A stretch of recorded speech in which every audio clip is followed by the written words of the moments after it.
ఒక కోడలు తన భర్తను పూర్తిగా అదుపులో పెట్టుకుని, భర్త తండ్రి నిత్యం దేవుని ప్రార్థనలో ఉంటే కూడా అతన్ని చాలా దారుణంగా వేధించింది. రోజుకో మాట, రోజుకో బాధతో వృద్ధుడిని బ్రతికుండగానే నరకం చూపించింది. కాని భగవంతుడు ఆ అన్యాయాన్ని చూస్తూనే ఉన్నాడు. చివరకు ఆమెను గాడిదగా ఎందుకు శపించాడో తెలుసుకుంటే మీ హృదయం కదిలిపోతుంది. ఈ కథ వింటే మీ కళ్లలో కన్నీళ్లు ఆగవు. ఒక పవిత్ర మనస్సు, ఒక సహనశీలి తన కొడుకు సంతోషంగా ఉండాలని ఇంట్లో జరుగుతున్న అన్యాయాన్ని మౌనంగా భరిస్తూ భగవంతుని ప్రార్థనలో లీనమయ్యాడు ఓ వృద్ధుడు. కాని ఆయనను భగవంతుడే కాపాడాలి అనేంత స్థాయికి కోడలు చేసిన అగాధ పాపాలు రోజురోజుకీ పెరిగిపోయాయి. ఆ వృద్ధుడి నిర్దోషమైన ఆరాధనకు అడ్డుగా నిలిచిన ఆ కోడలు తన పాపాలకు శిక్షను భగవంతుడి చేతుల్లోనే ఎలా పొందిందో, ఇంట్లో భక్తిని నాశనం చేస్తే దేవుడు ఎంతటి శిక్ష విధిస్తాడో ఈ కథ వినగానే మీరు కనీసం ఒకసారి భగవంతుని గురించి ఆలోచించకుండా ఉండలేరు. ఇది కథ కాదు, భక్తికి, సహనానికి, దైవ న్యాయానికి నిదర్శనం. ఈ కథను మీకు వినిపించేందుకు మా బృందం ఎంతో కష్టపడి పనిచేసింది. మీ ఒక్క లైక్ మాకు గొప్ప ప్రేరణ అవుతుంది. మీరు ఈ కథ విని ఏమనిపించిందో కామెంట్లో చెప్పండి. మీ మాట మాకు మరిన్ని కథలు అందించడానికి శక్తిని ఇస్తుంది. మీ సమయాన్ని వృధా చేయకుండా ఈ కథలో దాగ ఉన్న చేదు నిజాన్ని తెలుసుకుందాం. ఒక ఊరిలో భగవంతుని భక్తుడైన ఓ మానవుడు ఉండేవాడు. అతను సద్గుణాలున్న వ్యక్తి. చిన్నప్పటినుంచే భగవంతుని ఆశీర్వాదంతో నీతిమంతంగా జీవించేవాడు. అతని భార్య కూడా మంచితనమున్న మహిళ. ఇద్దరు కలిసి ప్రతిరోజూ భగవంతుని పూజ చేసేవారు. కొంతకాలానికి అతని భార్య గర్భవతిగా మారింది. భగవంతుని కృపతో వారికి చంద్రబింబంలాంటి ఒక కుమారుడు పుట్టాడు. ఆ తల్లిదండ్రులు తమ బిడ్డను అపార ప్రేమతో పెంచారు. కాని బిడ్డ పుట్టిన తర్వాత అతని తల్లి అనారోగ్యానికి గురైంది. ఎంత వైద్యం చేసినా ఫలితం లేకుండా ఆ తల్లి మరణించింది. ఆ వృద్ధుడు గుండెల నిండా బాధతో మిగిలిపోయాడు. అతను అడవిలోకి వెళ్లి కట్టెలు తెచ్చి అమ్ముతూ తన బిడ్డను పోషించేవాడు. అతనికి పెద్దగా ధనం లేకపోయినా కొంత పశువులను పెంచుతూ జీవనం సాగించేవాడు. అడవిలో పని చేసేటప్పుడు తన కుమారుడిని కూడా వెంట తీసుకెళ్లేవాడు. ఆకలిగా ఉంటే పశువుల పాలిచ్చి పెంచేవాడు. కుమారుడు గడ్డిపోచల మీద నిద్రపోతుంటే తండ్రి ఓ చెట్టు కింద కూర్చుని భగవంతుని ధ్యానం చేసేవాడు. అలా రోజులు గడిచిపోతూ పోయాయి. ఆ పిల్లవాడు పెద్దవాడయ్యే సమయం వచ్చింది. తండ్రి అనుకున్నాడు, ఇప్పుడైనా కొడుకు పెళ్లి చేస్తే ఇంట్లో వంట బాణీలు చూసుకునే వ్యక్తి ఉంటుంది. నేను స్వేచ్ఛగా పూజలు చేసుకోవచ్చు. కాని అతను ఊహించనిదే జరిగింది. తన కోడలు తను ఊహించని విధంగా తన ఆలోచనలు ఉన్నాయి. కాని అది అతడికి ముందే తెలియదు. కొడుకు పెళ్లి అయ్యింది. ఇంట్లో 2 గదులే ఉన్నాయి. ఒకటి కొత్త దంపతుల కోసం, మరొకటి భగవంతుని ధ్యానం కోసం వృద్ధుడు వదిలేశాడు. కొడుకు పొలంలో పని చేసేవాడు. వెళ్లే ముందు భార్యకు చెప్పేవాడు, నాన్నను బాగా చూసుకోవాలి. చిన్నప్పటి నుండి నన్ను ఎంతో ప్రేమగా పెంచారు. ఇప్పుడు మన బాధ్యత వారిని చూసుకోవడం. కొత్త కోడలు ఇంటి పనులు చూసుకునేది, వంట చేసేది, ఇంటిని శుభ్రం చేసేది. వృద్ధుడు తన కోడలిని చూసి ఆనందపడి భగవంతునికి కృతజ్ఞతలు చెప్పుకున్నాడు. ఇప్పుడు నాకు ఇంకా ఎక్కువ సమయం భగవంతుని ధ్యానానికి కేటాయించొచ్చు అని అనుకున్నాడు. ఆ రోజు ఉదయాన్నే ఆయన స్నానం చేసి చేతిలో తులసి మాల పట్టుకుని పవిత్ర గ్రంథం తీసుకుని ఆవులను తీసుకుని అడవి వైపు వెళ్లిపోయాడు. తిరిగి రాగానే ఆశ్చర్యపోయాడు. కోడలు గదిలోంచి బయటకు రాలేదు. ఇంట్లో వంట చేయలేదు.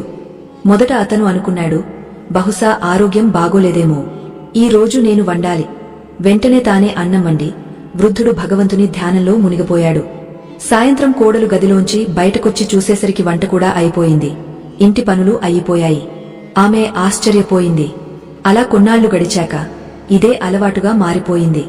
ప్రతిరోజూ వృద్ధుడు ఇంటి మొత్తం పనులు చేసేవాడు. ఆవులను చూసుకునేవాడు, ఇంటి పని మొత్తం చేసేవాడు. ఈ హడావిడిలో అతను భగవంతుణ్ణి సరిగా తపస్సు కూడా చేయలేకపోతున్నాడు. సరిగా నిద్రపోయేవాడు కాదు.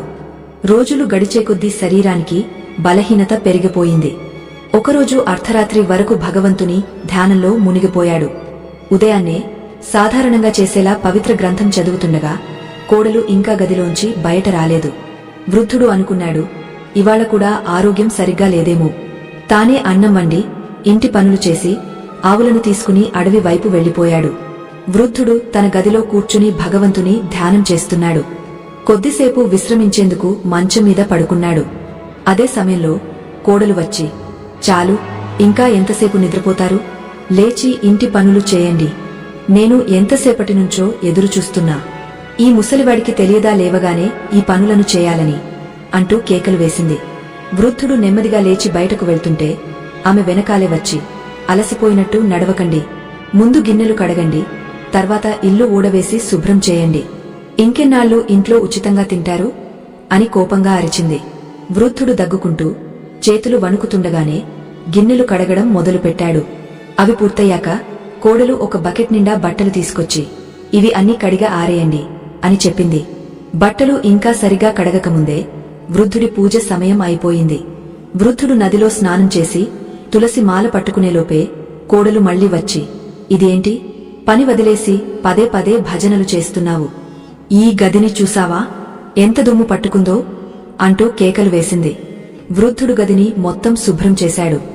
ఆ పని అయిపోయాక ఇప్పటికైనా భగవంతుని ధ్యానం చేసుకుందాం అని అనుకుంటే కోడలు మళ్లీ వచ్చి, నాకు మధ్యాహ్నం తాజా పాలు కావాలి, ఇక్కడికి వచ్చాక ఒక్కసారి కూడా నాకు పాలు ఇవ్వలేదు, పైగా ఇంటి మొత్తం పని నామీదే వదిలేశారు అంటూ తీవ్రంగా తిట్టింది.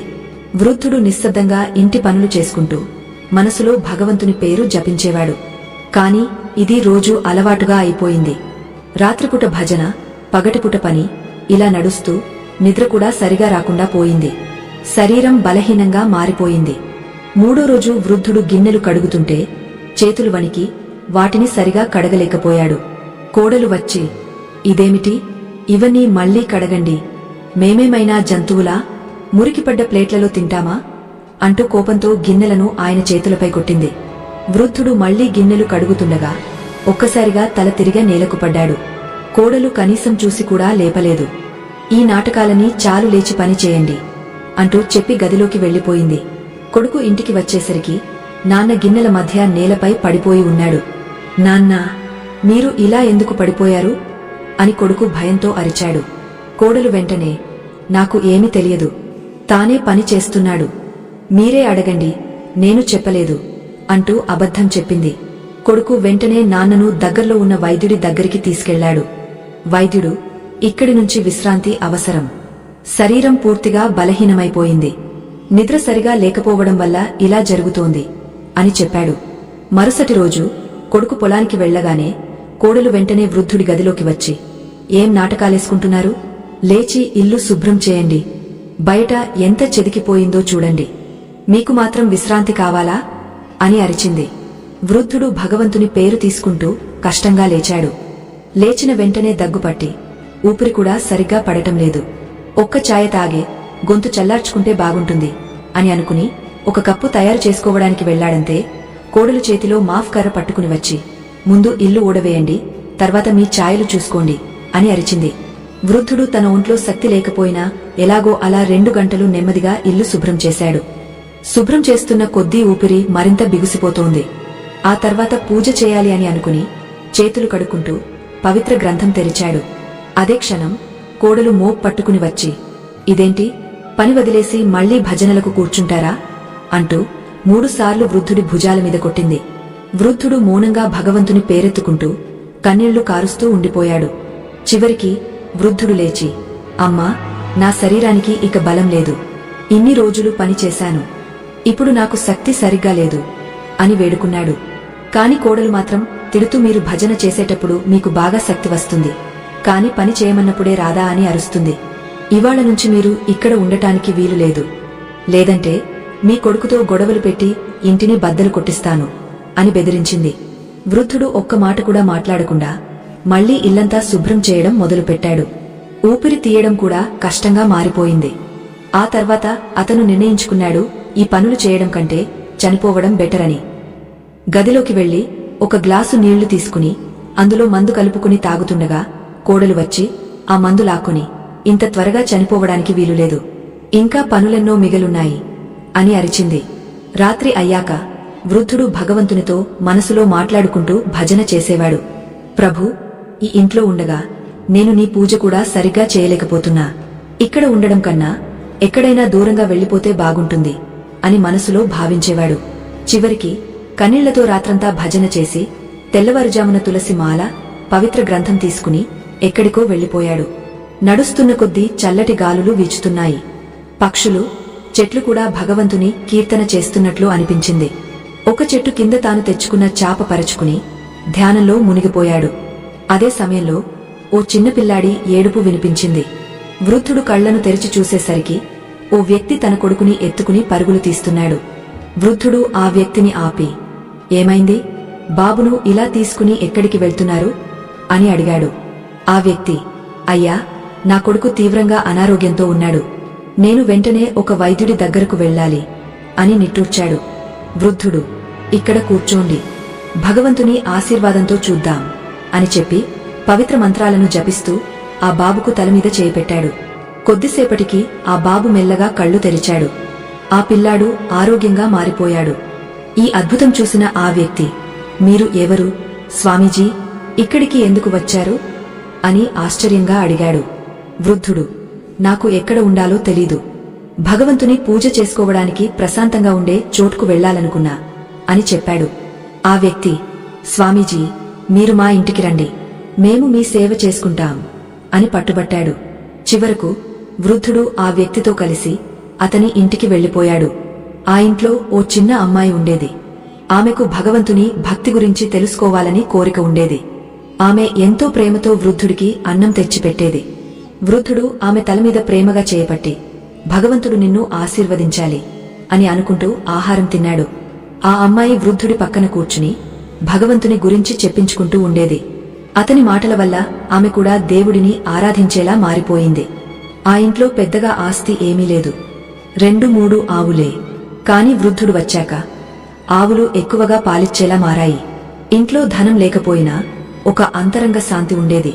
ఆ వ్యక్తి ఈ విషయం గ్రామంలో చెప్తే, ఆ వృద్ధుడి చేతిలో దైవశక్తి ఉంది, ఆయన్ను కలిస్తే ఆరోగ్యం మెరుగుపడుతుంది అని ఊరంతా తెలిసిపోయింది. వృద్ధుడు రోజు భగవంతుని ధ్యానంలో మునిగపోయేవాడు. కాని అతడి మనసు కొడుకు కోసం తల్లడిల్లుతుండేది. అయ్యో, నా కొడుకు ఆ దురాశ పుట్టిన ఆడదాని దగ్గర ఎలా బ్రతుకుతుంటాడు అని మదిలో ఆలోచించేవాడు. ఇక్కడ కొడుకు మాత్రం నాన్న కోసం ఊహించలేని బాధలో మునిగిపోయాడు. తన తండ్రిని వెతికే ప్రయత్నంలో కొడుకు పొలం పనులపై కూడా దృష్టి పెట్టలేకపోయాడు. ఈలోపు కోడలు మాత్రం ఎంతో సంతోషంగా ఉంది. బాగుంది, వృద్ధుడు వెళ్లిపోయాడు, ఇక ఇల్లు నా ఆధిపత్యంలో ఉంది అని ఆనందపడింది. కాని ఆనందం ఎక్కువ రోజులు నిలవలేదు. పంట పండే సమయానికి అన్ని పంటలు నాశనమయ్యాయి. కొన్ని ఆవులు పాలివ్వడం ఆపేశాయి. మరికొన్ని అనారోగ్యంతో చనిపోయాయి.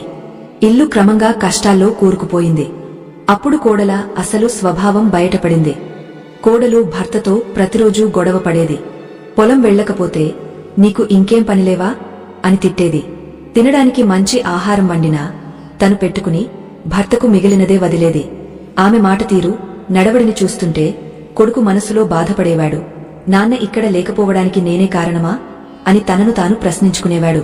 ఇంట్లో ఉండడం అసహ్యంగా అనిపించి కొడుకు ఎక్కువ రోజులు బయటే ఉండటం మొదలుపెట్టాడు. ఆవుల వ్యాపారం చేయడానికి పక్క ఊర్లకు వెళ్లేవాడు. ఓ రోజు పక్క ఊరికి వెళ్లినప్పుడు అక్కడున్న ఆవులను చూసి ఆశ్చర్యపోయాడు. అవి తన నాన్న పెంచిన ఆవుల్లా కనిపించాయి. అదే ఊరిలో ఓ చిన్న గుడి లాంటి గుడిసె కనిపించింది. ఇక్కడ ఎవరుంటారు అని అడిగాడు. అక్కడివారు, ఇక్కడ ఓ పవిత్రాత్మ ఉన్నారు, వారిని కలిస్తే కష్టాలు తొలగపోతాయి అని చెప్పారు. కొడుకు వృద్ధుడు తన నాన్నే అని ఊహించలేదు. కాని అతన్ని కలవాలని ఆతృతగా ఎదురుచూశాడు. కొన్ని గంటల తర్వాత గుడిసె తలుపు తెరుచుకుంది. తలుపు తెరుచుకోగానే కొడుకు ఒక్కసారిగా లేచి నిలబడ్డాడు. ఎన్నో రోజుల తర్వాత తన నాన్నను చూడగానే వెంటనే పరుగెత్తి నాన్నా అని కేక వేసి కోగలించుకున్నాడు. నాన్నా కొడుకులు ఇద్దరు చిన్న పిల్లల మాదిరిగా బిగిగా కోగలించుకుని ఏడ్చేశారు. పక్కనే ఉన్నవాళ్లంతా ఆశ్చర్యంగా చూశారు. కొడుకు తన నాన్నను చూస్తూ, నాన్నా, నీకోసం ఎంత బాధపడ్డానో, నీ జాడ కోసం పిచ్చివాడిలా తిరిగాను అని కన్నీటి గళంతో అన్నాడు. వృద్ధుడు తన కొడుకును చూస్తూ, నాన్నా, నీకోసం నేను ఎంతగా కలత చెందానో చెప్పలేను. కాని నేను ఆ ఇంట్లో ఉండడం నరకంగా మారిపోయింది. నీకు పూజ కూడా చేయనివ్వలేదు. అందుకే నువ్వు ప్రశాంతంగా ఉండాలనుకుని ఇంటిని వదిలేశావు అని కన్నీళ్లు ఆపుకోలేక అన్నాడు. పక్కనే ఉన్న వ్యక్తి ఆశ్చర్యంగా, ఇదేంటండి, మీకు కొడుకు ఉన్నాడని ముందే చెప్పలేదు కదా అని అడిగాడు. వృద్ధుడు కొడుకును మెల్లగా తలమీద ముద్దు పెట్టుకుని, నాన్నా, నీవు ఎప్పుడైనా నన్ను చూడాలని అనుకున్నప్పుడు రావచ్చు అని అన్నాడు. కాని కొడుకు మాత్రం, నాన్నా, నేను నిన్ను ఎంత వెతికానో తెలుసా? నువ్వు లేకుండా ఆ ఇల్లు ఖాళీగా అనిపించింది. ఆ ఇల్లు మనది కాదు, నువ్వు లేకపోతే అది ఇల్లే కాదు అని ఏడుస్తూ అన్నాడు. కొడుకు పట్టు వదలకపోవడంతో వృద్ధుడు ఎట్టకేలకు ఇంటికి వెళ్లడానికి అంగీకరించాడు. కొడుకు ఇంటికెళ్లి చాలా రోజుల తర్వాత తలుపు తట్టాడు. కోడలు పరుగెత్తుకుంటూ వచ్చి, ఎవరండి అని అడిగింది. భర్త, నేనే, తలుపు తెరువు అని చెప్పగానే ఆమె తలుపు తెరిచింది. నుదుటిపై చెమట చిందిపోయింది. ఎందుకంటే వృద్ధుడిని మళ్లీ చూసింది. ఆమె ముఖం మీద అసహనం స్పష్టంగా కనిపించింది. ఆ వృద్ధుడు గదిలోకి వెళ్లగానే కోడలు వెనక్కి తిరిగి కనీసం మాట కూడా లేకుండా వెళ్లిపోయింది. రాత్రి అయ్యింది. కొడుకు, నాన్నా, చాలా రోజులయ్యాయి, మీరు మాతో కలిసి భోజనం చేయండి అని కోరాడు. కాని కోడలు, వారికి విశ్రాంతి అవసరం, గదిలో భోజనం పెడతాను అని చెప్పింది. కాని కొడుకు పట్టించుకోకుండా, లేదు, నాన్నతో కలిసి భోజనం చేస్తాను అని పట్టుబట్టాడు. తండ్రి, కొడుకు ఆనందంగా భోజనం చేస్తుంటే కోడలు ఆ కోపాన్ని లోపలే దాచుకోవడానికి తంటాలు పడింది. రాత్రి అయ్యాక వృద్ధుడు మళ్లీ తన పాత జీవన శైలిలోకి వెళ్లిపోయాడు. భోజనం అయ్యాక రాత్రంతా భజన, ధ్యానం చేసేవాడు. ఉదయాన్నే సూర్యోదయానికి ముందు లేచి పవిత్ర గ్రంథాన్ని చదివేవాడు. ఆ సమయంలో కోడలు చాలా ఓపికతో ఉండేది. ఎందుకంటే భర్త ఇంట్లో ఉండేవాడు. భర్త పొలానికి వెళ్లగానే కోడలు వృద్ధుడి గదిలోకి వెళ్లి మంచాన్ని పక్కకు నెట్టేసి, లేచి పని చేయండి, ఎందుకు మళ్లీ వచ్చారు? మేము ఇక్కడ నిశ్శబ్దంగా ఉండాలనుకుంటున్నాం, మీరు ఎక్కడో వెళ్లిపోయి ఉండి మళ్లీ వచ్చారా అని దురుసుగా మాట్లాడింది. వృద్ధుడు మళ్లీ నిశ్శబ్దంగా లేచి పనిలో పడిపోయాడు. గిన్నెలు కడిగాడు, బట్టలు ఊడదీశాడు, గదిని శుభ్రం చేశాడు.